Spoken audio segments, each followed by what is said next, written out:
నశించిపోవెన్నడు. అంతంబులేని జీవంబునిచ్చి హృదిలోన కొలువుండును.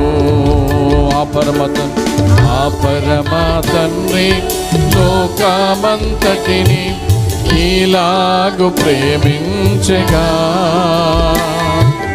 పాపంబు నుండి విడిపించుటాకై ఆ యేసునే పంపెగా. ప్రభు మార్గమంటే మత వ్యాప్తి కాదు, యోచించు నేస్తమా.